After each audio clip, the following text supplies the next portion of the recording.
నా 112 మంది సబ్స్క్రైబర్స్కి నమస్కారాలు. మమ్మీ మమ్మీ మమ్మీ మమ్మీ ఎక్కడికి మమ్మీ, వెళ్ళావురా? రోజులు చెప్పేది విను. ఉన్నావో చచ్చావో నాకు తెలియక అర్థమైంది. ఎక్కడికి వెళ్ళావు? నేను బాగానే ఉన్నాను. ఎక్కడికి వెళ్ళావురా? 2 రోజులు అయిందనుకుంటా. రోజులు కాదు, నెలలో అయింది. మెయిన్ రీజన్ ఏంటంటే చాలా ఇది ఎంప్లాయ్మెంట్ ఎట్లయిపోయిందంటే ఈ రోజుల్లో మొత్తం మెకానికల్ లైఫ్ అయిపోయింది. ఒకసారి ట్యాప్ యాంగిల్ నుంచి చూసుకుంటే యూనో ఒక మెషినరీ లైఫ్ అయిపోయింది అన్నమాట. టైం దొరకట్లేదు, బిజీ. మళ్ళీ ఏముంటుంది పూరా అవుట్కమ్ అంటే ఏముండదు, జస్ట్ ఎక్స్పెన్సెస్కి సంపాదించుకోవడం ఎంతో కొంత, అంతకుమించి పెద్దగా పీకిందంటూ ఏం లేదు. సో ఆ సైకిల్ని బ్రేక్ చేయడానికనే సొంతంగా ఏదైనా స్టార్ట్ చేసుకోవాలి, ఒక ఆల్టర్నేట్ మాదిరి ఈ టిపికల్ ఎంప్లాయ్మెంట్కి అనేది. 2025 లాస్ట్ 3 months నుంచి కొంచెం సీరియస్గానే వర్క్ చేస్తున్నాను దాని మీదనే. ఒక ప్రోడక్ట్ని క్రాచ్ నుంచి అంటే మొదటి నుంచి దాన్ని డిజైన్ చేసి ఎగ్జిస్టింగ్గా ఉన్న కొన్ని మెకానిజమ్స్ వాడి త్వరలో లాంచ్ చేద్దాం అనుకుంటున్నా. ఇది వచ్చేసి జస్ట్ డొమెస్టిక్ హౌస్ హోల్డ్కు సంబంధించింది అనమాట. ఈ లైన్లో ఇప్పటి వరకు ఈ ప్రోడక్ట్ అనేది లేదు నాకు తెలిసినంత వరకు. నేను ఎక్కువ డీటెయిల్స్ ఇవ్వలేను, ఎందుకంటే ప్రోడక్ట్ యాక్సెప్టెన్స్ రేటు బట్టేసి ట్రేడ్ మార్క్ రిజిస్టర్ చేసుకుందాం అనుకుంటున్నా. సో అన్నీ త్వరలోనే చెప్పేస్తాం మిగతావి, కానీ జస్ట్ గ్లిమ్స్గా కొన్ని ఫొటోస్ అవి జస్ట్ పెడదాం అనుకుంటున్నా. So just know what have been doing so far. కొంచెం దీని మీద పనిచేయాలని ఉంది, కానీ అదే టిపికల్ రీజన్స్, జాబ్ అంటా వెంట అని. కానీ I had to take some time out to seriously work on this. ఎందుకంటే మనకి కారణాలు చెప్పుకోవడానికి 100 కాదు 1000 ఉంటాయి. 3 పూటలు ఎట్టా తినడం మానేస్తలేమో, మనకి ఇంపార్టెంట్ అనుకునే చేయాలన్నప్పుడు you have to take time.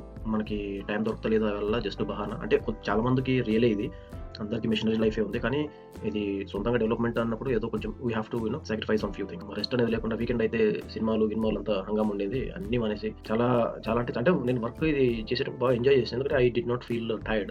మనకి ఏదైనా ఇప్పుడు ఆఫీస్ వర్క్ 1 గంట చేస్తేనే ఖచ్చితంగా బ్రేక్ గీక్ అనిపిస్తుంది, కానీ ఇది గంటలు కూర్చున్నా, ఎందుకంటే ఇంట్రెస్టింగ్ వర్క్ కాబట్టి మన సోల్ కనెక్ట్ అయినది. అసలు ఎంత కూర్చున్నా బోర్ కొట్టదు అనమాట. ఇంకా డిజైనింగ్ గురించి మాట్లాడాలి, ప్రోడక్ట్ ఇదంటే నేను యాక్చువల్గా నాకు ఇంటి దగ్గర ఉన్న ప్రాబ్లం నేను ఫేస్ చేసినప్పుడు నాకు ఐడియా వచ్చింది. ఒక సొల్యూషన్ అంటూ లేదనమాట. టిపికల్ వేస్ ఉన్నాయి, మాన్యువల్ వేస్, బట్ అవి అంత సేఫ్ కాదు. సో దీనిలో ఒక మెషిన్తో మనం సాల్వ్ చేద్దాం అనేది నా ప్రయత్నం అనమాట. ఇంకా డీటెయిల్స్ అనేది త్వరలోనే చెప్తా.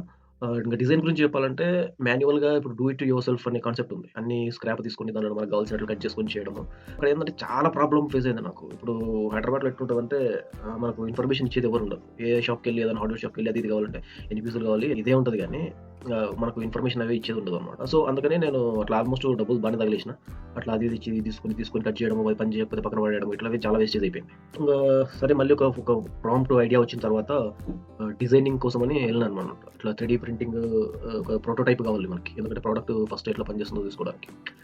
అక్కడ ఏమైందంటే వాళ్ళు డిజైనింగ్ ప్లస్ ఒక 3 మోడిఫికేషన్స్ లిమిట్ ఇచ్చి దాదాపు ఒక 10,000 దాకా కోట్ చేశారు అమౌంట్. సో నాకు వర్కౌట్ అనిపించలేదు, ఎందుకంటే మళ్ళీ మన ప్రోటోటైప్ అనేది అసలు పర్ఫెక్ట్ ఉండదు. ప్లస్ మళ్ళీ ఇంకో 10 మోడిఫికేషన్స్ కావాలి ఆఫ్టర్ 3 అంటే ఇంకా మళ్ళీ ఎంతో కొంత అయ్యే పని కాదండి. నేనే ఒకటి 3D ప్రింటర్ తీసుకున్నా, బేసిక్ మోడల్. బట్ డిజైనింగ్ కూడా నేర్చుకుంటున్నా అంత కొంత. ఇది ఎందుకు ఫీజిబుల్ అనమాట, మనం ఇండివిజువల్ కాబట్టి ఈ కాస్టింగ్ తట్టుకోవాలంటే ఇది ఒకటే సెల్ఫ్ అంతా మనం ఓన్గా చేసుకుంటే చాలా బెటర్. ప్రింటర్ గిన్ని మీరు చూసుకోవచ్చు ఫొటోస్లో. ప్రస్తుతానికి అయితే బాగానే అయింది, ప్రోగ్రెస్ బాగానే ఉంది. ఇంకా ఒక్కొక్క స్టేజ్ని ఒక్కొక్క పార్ట్ ఫంక్షన్ని టెస్టింగ్ చేస్తున్నాం. తొందరలోనే లాంచ్ చేద్దాం అనుకుంటున్నా, యాజ్ సూన్ యాజ్ పాసిబుల్. కానీ కొన్ని ప్రాబ్లమ్స్ ఎట్లా అంటే మనకి అన్ని అసెంబుల్ అయిన తర్వాత వస్తున్నాయి. సో మళ్ళీ మొత్తం రెడ్ వచ్చే మొదలు పెట్టానంటే మళ్ళీ ఫస్ట్లో నుంచి చేంజెస్ చేసుకుంటూ రావాలి. ఇట్లానే చాలా టైం అవుతుంది, కానీ ఏంటంటే పర్ఫెక్ట్నెస్ అయితే వస్తుంది. ఇప్పుడు నా టైం నేను ఇప్పుడు ప్రింట్ ఇవ్వాలి, ఒకటి దగ్గర థర్డ్ పార్టీని కాంటాక్ట్ చేస్తే వాళ్ళు ఫ్రీ టైం వాళ్ళ అపాయింట్మెంట్ ఇచ్చినప్పుడు పోయి నా టైం తీసుకొని చాలా డిలే ఉంటుంది, unexpected delay which you can't control. ఇంట్లో కూర్చొని నాకు టైం ఉన్నప్పుడు డిజైన్ చేసుకొని దాన్ని టెస్టింగ్ అవుతుందా అంటే పనికి వస్తుందా లేదా అని చెక్ చేసుకొని చాలా ఫీజుబుల్, అంటే చాలా టైం సేవ్ అవుతుంది అనమాట ఈ 3D ప్రింటింగ్ వల్ల. ప్రోటోటైప్ వస్తుంది మనకు, ప్లస్ ఇంకోటి నెక్స్ట్ ఆల్టర్నేటివ్ బిజినెస్ కూడా ఆలోచిస్తున్నది దీని గురించి. ఎందుకంటే 3D ప్రింటింగ్ అంటే చాలా కాస్ట్ ఉంది బయట.